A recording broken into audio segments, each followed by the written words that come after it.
नमस्कार विद्यार्थियों, श्री श्याम कॉलेज की ऑनलाइन क्लासेस में आपका स्वागत है। इस क्लास में हम बीए बीएड फोर्थ ईयर के लिए भौगोलिक चिंतन का इतिहास पढ़ रहे हैं। इसका ये 19वां भाग है। भौगोलिक चिंतन के इतिहास में हम भारत में भूगोल का जो अध्ययन है उसके विकास के बारे में हम पढ़ रहे थे।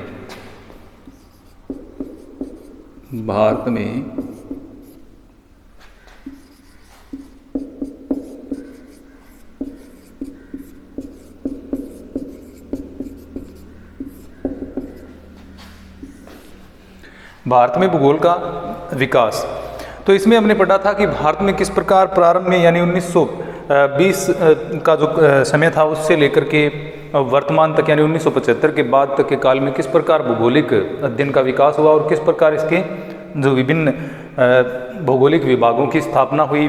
लगभग जो सभी विश्वविद्यालय हैं देश के उनमें जो भूगोल विभाग है वो स्थापित हो चुके थे, यानी भूगोल को एक अलग विषय के रूप में पहचान मिल चुकी थी, उसको एक अलग विषय के रूप में पढ़ा जाने लग गया था। अब जैसे जैसे भूगोल का विकास हुआ तो भारत में इसकी विभिन्न शाखाओं का भी विकास हुआ। तो भारत में भूगोल की विभिन्न शाखाओं का विकास हम पढ़ेंगे। भारत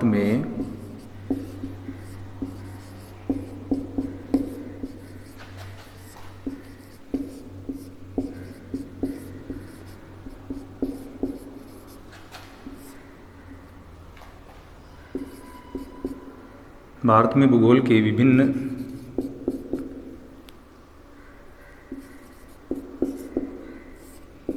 शाखाओं का विकास।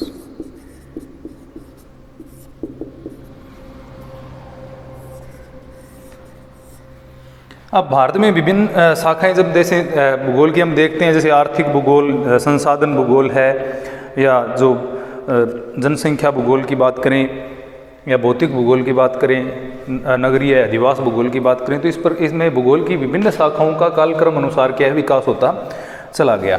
अब 1972 में सामाजिक विज्ञान जो अनुसंधान परिषद है,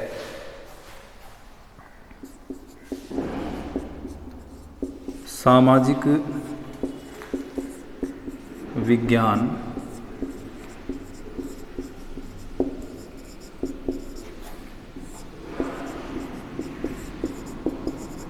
अनुसंधान परिषद, इन्होंने 1972 में एक लेख प्रस्तुत किया था।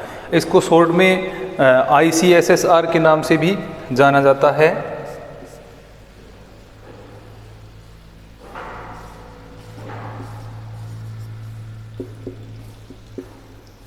तो ये भारतीय सामाजिक विज्ञान एवं अनुसंधान परिषद इसका नाम है।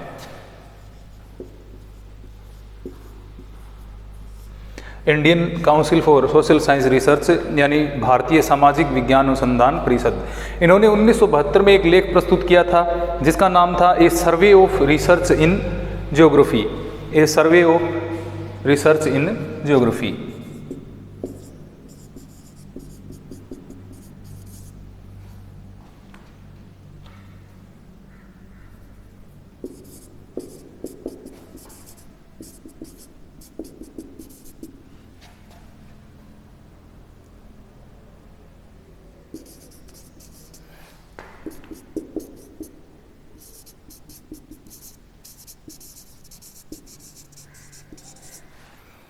ये survey of research in geography इन्होंने 1972 में एक अपना लेख प्रस्तुत किया था।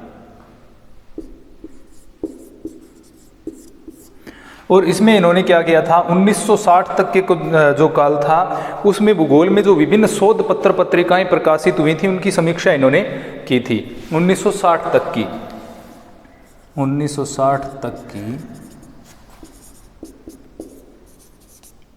शोध पत्र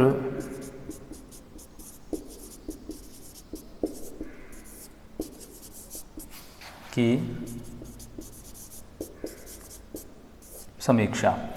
तो जो भारतीय सामाजिक विज्ञान अनुसंधान परिषद है उसने 1972 में एक लेख प्रस्तुत किया था जिसका नाम था a survey of research in geography. और इसमें इन्होंने क्या किया था, 1960 तक की जो शोध पत्र पत्रिकाएं भूगोल में जो प्रकाशित हुई थी उनके ऊपर एक लेख प्रस्तुत किया था, उनकी समीक्षा इन्होंने की थी।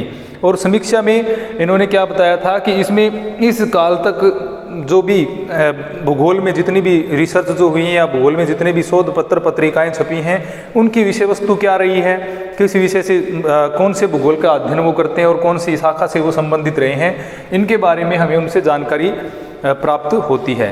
तो अब जैसे जैसे इन रिपोर्टों में जो शोध पत्रों में भूगोल के जो विभिन्न विवरण प्राप्त हुए उसके आधार पर क्या भूगोल की शाखाओं का वर्गीकरण किया गया। यानी ये शोध पत्र पत्रिकाओं के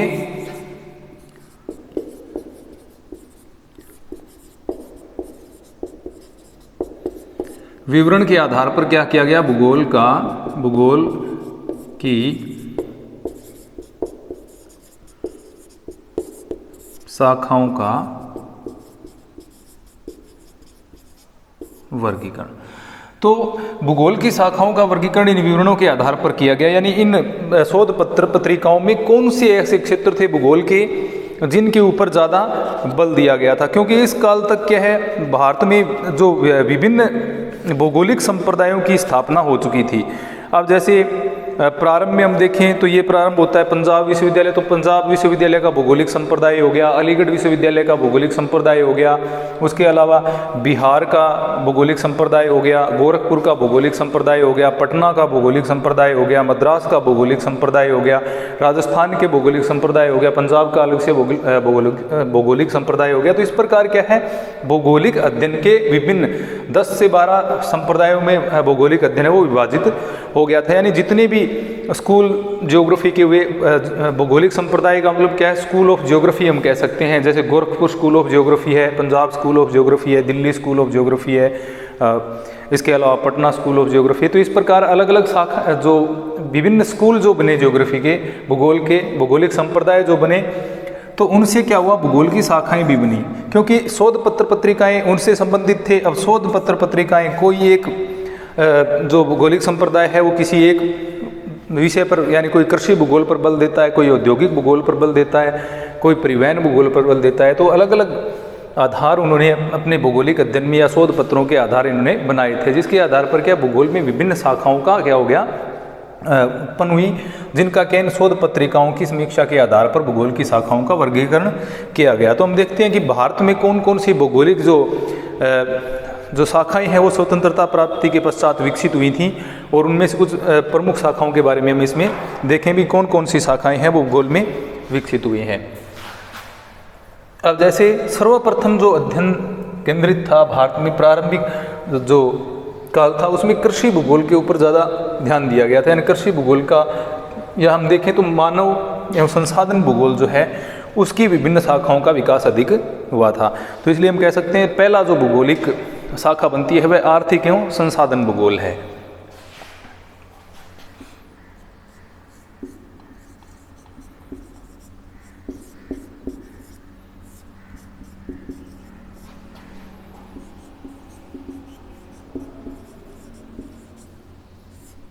आर्थिक एवं संसाधन भूगोल। तो हम इसको जो भारत में भूगोल की शाखाओं का प्रारंभ हुआ था उसमें सबसे प्रमुख या प्राथमिक शाखा थी वह आर्थिक एवं संसाधन भूगोल हम कह सकते हैं, यानी इकोनॉमिक एंड रिसोर्स ज्योग्राफी जिसको कहा जा सकता है। अब इकोनॉमिक और रिसोर्स ज्योग्राफी में यानी आर्थिक एवं संसाधन, अब सबसे पहले हम देखें तो भारत की आर्थिक क्रियाओं पर हम अगर ध्यान दें तो पहली आर्थिक क्रिया क्या आती है, कृषि। उसके बाद क्या आता है, उद्योग। तो सबसे पहले जो शाखाएं विकसित होंगी वो कृषि और उद्योग की होंगी। तो सबसे पहली जो शाखा विकसित हुई इसके अंदर यानी आर्थिक एवं संसाधन भूगोल में जो पहली शाखा विकसित हुई वह थी एग्रीकल्चरल ज्योग्राफी यानी कृषि भूगोल। तो इसमें पहला देखते हैं कृषि भूगोल। इनके बारे में हम थोड़ी थोड़ी जानकारियाँ देखेंगे कि कहाँ से इनका प्रारंभ होता है, कौन से काल से इनके अध्ययन पर ज़्यादा बल दिया गया। तो 1930 से लेकर के 42 तक का जो काल रहा उसमें इसके ऊपर क्या है 1930 से 1942। अब 1930 से 42 का जो काल है उसके अंदर जो दक्षिणी भारत के कुछ भूगोलवेत्ता थे वो कृषि का प्रादेशिक वर्णन प्रस्तुत कर रहे थे, यानी प्रादेशिक वर्णनात्मक विवरण इनके द्वारा प्रस्तुत किया जा रहा था। 1930 से 42 के काल में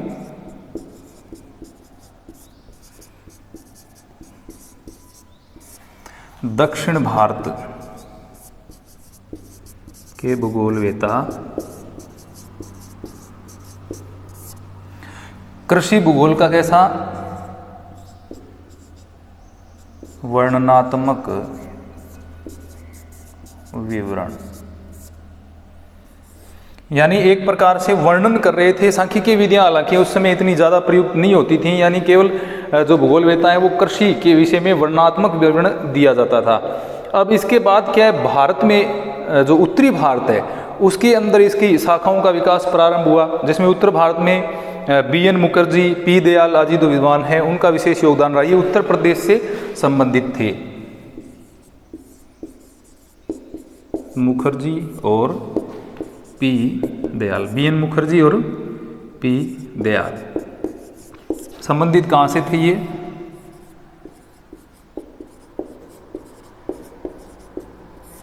उत्तर प्रदेश। उत्तर प्रदेश की बात हम करें यानी उत्तर भारत में हम आ जाते हैं, और उत्तर भारत में यहाँ से क्या हुआ, इन्होंने जो विशेषतः उत्तरी भारत में इन्होंने अपने वर्गीकरण प्रस्तुत किए, और इनमें इनके द्वारा जो बी.एन. मुखर्जी है उन्होंने क्या है, उत्तर प्रदेश का जो वर्णन था उसके यानी उत्तर प्रदेश की कृषि व्यवस्था के बारे में इन्होंने वर्णन प्रस्तुत किया, और पी. दयाल जो थे उन्होंने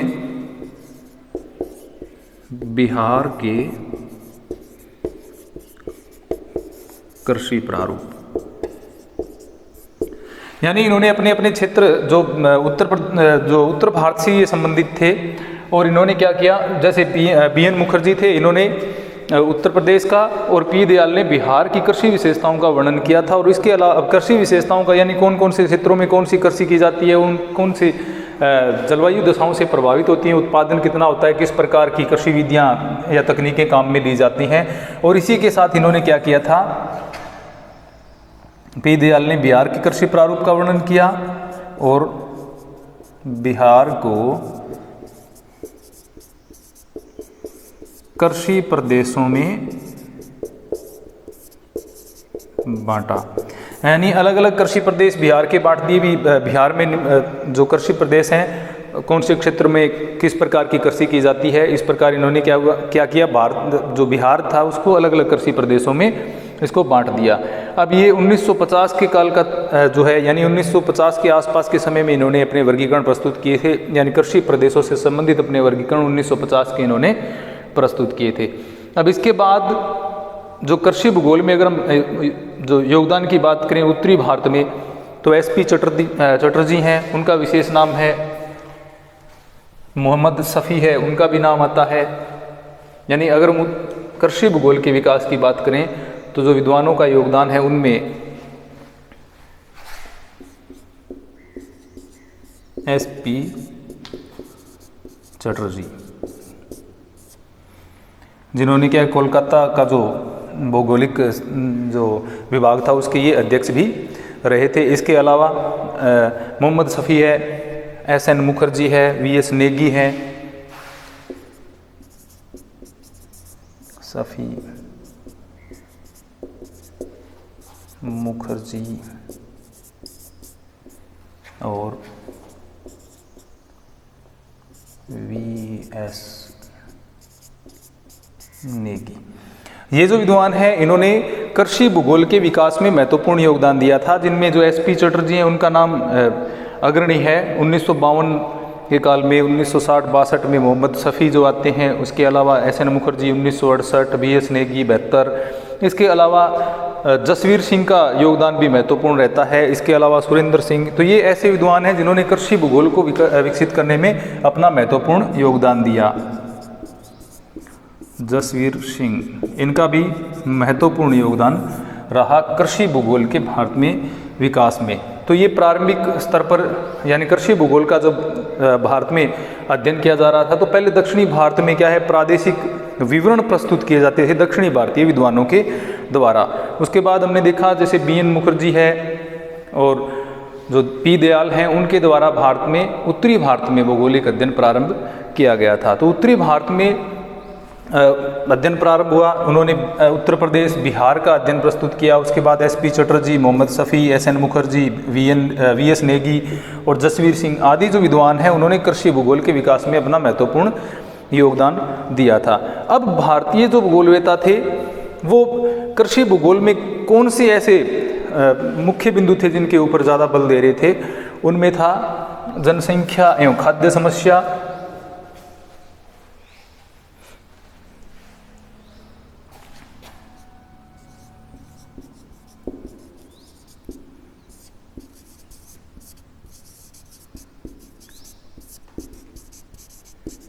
जनसंख्या की खाद्य समस्या, क्योंकि उस समय भारत में जो खाद्यान्न थे उनकी कमी थी, इसलिए जनसंख्या के और जो उनकी खाद्य समस्याएं थी उनके ऊपर ज़्यादा बल दिया था। इसके अलावा फसल प्रतिरूप में परिवर्तन पर इनके द्वारा बल दिया गया था।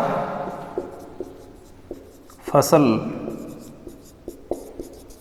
प्रतिरूप में परिवर्तन, यानी एक ही एक फसल प्रतिरूप ने अपना करके उसमें परिवर्तन करने से क्या सुधार हो सकते हैं और किस प्रकार के परिवर्तन उसमें हो रहे हैं। इसके अलावा सस्य संयोजन, कौन कौन सी फसलें बोई जा रही हैं, किस प्रकार से बोई जा रही हैं उनके बारे में। उसके अलावा फसल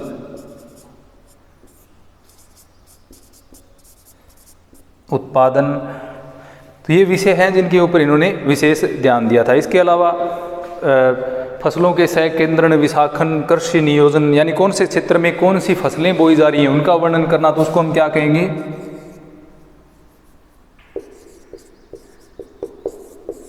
कृषि सहकेंद्रण। इसके अलावा कृषि नियोजन, इसके अलावा कृषि सुधार एवं पोषाहार आदि जो इनके विषय है, वो उस समय जो भूगोलवेता थे उन्होंने कृषि भूगोल का जो अध्ययन किया था उसमें इनके विषय ये रहे थे। यानी जनसंख्या की खाद्य समस्याओं को किस प्रकार सुलझाया जा सकता है, फसल प्रतिरूप में परिवर्तन से क्या फ़ायदे होते हैं और किस प्रकार के उस समय जो फसल परिवर्तन या प्रतिरूप में परिवर्तन होता था उसके बारे में इन्होंने जानकारियाँ दी थी। इसके अलावा हम देखें तो इन्होंने जो सस्य संयोजन है, यानी कौन कौन सी फसलें किस समय और किस भाग में बोई जाती हैं उनके ऊपर भी अपना विशेष ध्यान दिया। फसल उत्पादन, यानी किस क्षेत्र में फसल उत्पादन कितना होता है और किस प्रकार फसल उत्पादन को बढ़ावा दिया जा सकता है, तो ये सारी चीज़ों का इन्होंने अध्ययन किया। इसके अलावा कृषि का सहकेंद्रण, कौन से क्षेत्र में कौन सी फसलें बोई जाती हैं। इसके अलावा कृषि का नियोजन, यानी किस प्रकार हम योजनाबद्ध तरीके से अधिकतम उत्पादन प्राप्त कर सकते हैं और किसी प्रकार हमें कृषि का नियोजन कर सकते हैं और कृषि में सुधार कैसे किया जा सकता है और पोषाहार में वृद्धि कैसे की जा सकती है। इन सारी चीज़ों के बारे में कृषि भूगोल में अध्ययन किया जाता था। तो इस समय कृषि भूगोल में क्या हुआ था कि कृषि अध्ययन में गुणात्मक के साथ साथ परिमाणात्मक जो तकनीकें थीं उनके प्रयोग में भी वृद्धि हुई। यानी पहले कैसा वर्णन चल रहा था, विवरण किया जा रहा था, कैसा वर्णनात्मक,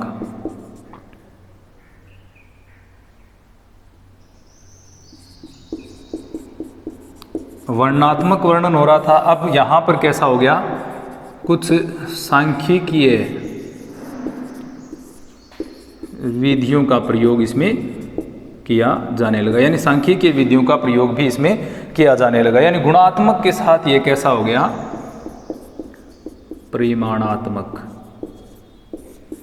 अध्ययन है वो गुणात्मक के साथ साथ उस समय में प्रारंभ हो गया। तो पहली शाखा जिसका विकास हुआ, जैसा कि हम जानते हैं कि भारत की मुख्य जो व्यावसायिक क्रिया है वह कृषि है, कृषि प्रधान देश है। तो पहली जो शाखा विकसित हुई थी, यानी आर्थिक एवं संसाधन भूगोल का विकास हम देखें तो आर्थिक भूगोल एवं संसाधन भूगोल में सबसे पहले कृषि भूगोल की शाखा का विकास हुआ था।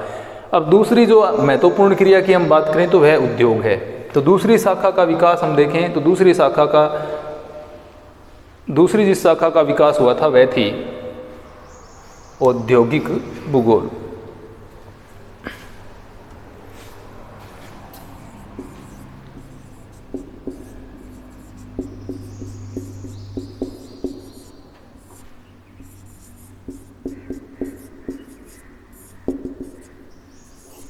तो दूसरी शाखा थी औद्योगिक भूगोल, यानी किस प्रकार उद्योगों का सैकेंद्रण होता है, क्योंकि ये काल तो जो था, यानी हमने 1923 से 42, 50 से 60 के काल में हम पहुंच गए थे।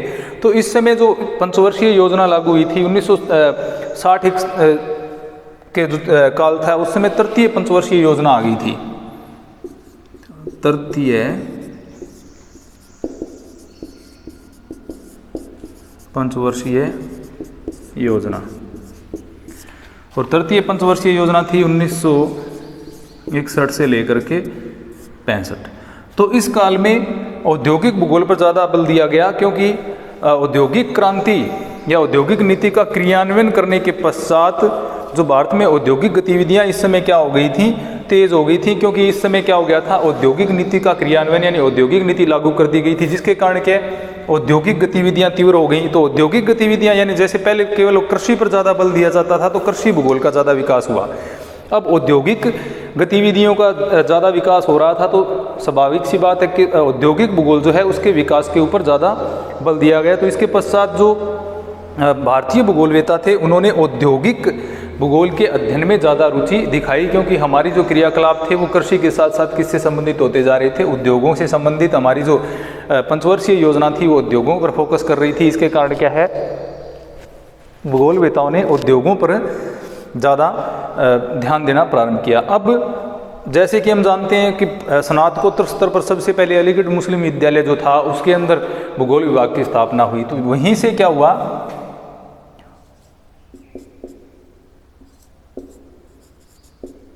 औद्योगिक शोध था वो सर्वप्रथम कहाँ से प्रारंभ हुआ, अलीगढ़ मुस्लिम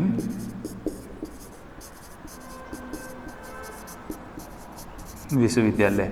तो औद्योगिक भूगोल में शोध कार्य है वो अलीगढ़ मुस्लिम विश्वविद्यालय से प्रारंभ हुआ, यानी यहाँ से सबसे पहले शोध स्तर पर औद्योगिक भूगोल में कार्य प्रारंभ हुआ। पीएचडी की उपाधि के लिए अनेक विद्वान जिन्होंने क्या है यहाँ पर अपने शोध प्रबंध प्रस्तुत किए थे।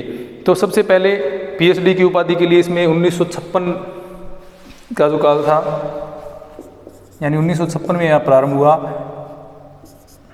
प्रोफेसर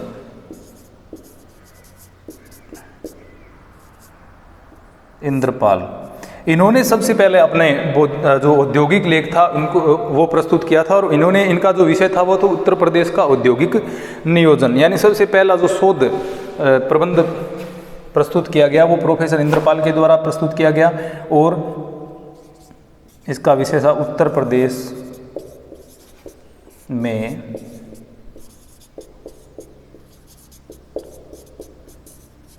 औद्योगिक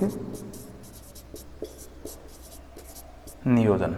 ये उत्तर प्रदेश से संबंधित अलीगढ़ मुस्लिम विश्वविद्यालय के ये स्कॉलर थे, और इन्होंने क्या है अपना जो उत्तर प्रदेश के औद्योगिक नियोजन नाम से इन्होंने सबसे पहले अपना जो लेख था वो प्रस्तुत किया था। इसके अलावा सिकंदर आलम ने निचली सोन घाटी में औद्योगिक क्रांति नामक लेख भी प्रस्तुत किया था। सिकंदर आलम,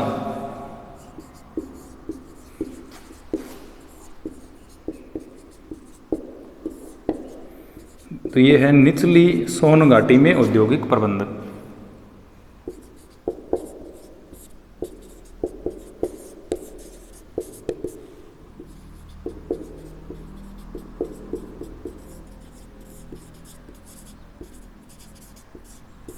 तो इस नाम से इन्होंने अपना लेख प्रस्तुत किया था, और ये जो लेख या शोध प्रबंध प्रस्तुत किए जा रहे थे ये किसके लिए प्रस्तुत किए जा रहे थे, पीएचडी की उपाधि प्राप्त करने के लिए। इसको निचली सोन घाटी में औद्योगिक प्रबंध या निचली सोन घाटी में औद्योगिक अवस्थिति के बारे में भी इन्होंने लेख प्रस्तुत किया। तो इस प्रकार क्या है, धीरे धीरे क्या 1965 के बाद के काल की हम बात करें तो औद्योगिक केंद्रों के अध्ययन में मात्रात्मक समस्या मूलक जो विधियाँ थी उनका आगमन हुआ, यानी किस प्रकार उद्योगों की स्थापना पर कौन सी चीज़ें प्रभाव डालती हैं, उद्योगों की स्थापना के लिए जो सामान्य नियम किस प्रकार के होने चाहिए, उनके बारे में ज़्यादा बल दिया जाने लगा। अब 1964 में पी दयाल ने दक्षिण भारत में जो लोहा इस्पात उद्योग है और सीमेंट उद्योग है उसके ऊपर एक अपना लेख प्रस्तुत किया था।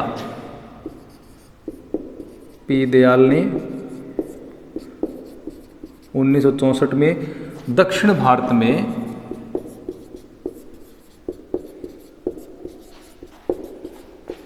लौह इस्पात और सीमेंट।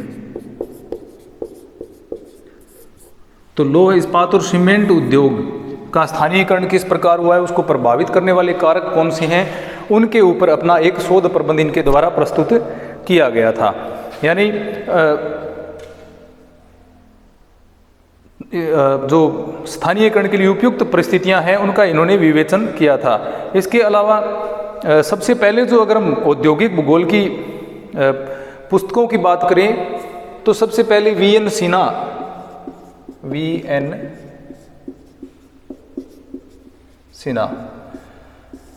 इनकी सबसे पहली पुस्तक है जो औद्योगिक भूगोल की पुस्तक प्रकाशित हुई 1971 में, जिसका नाम था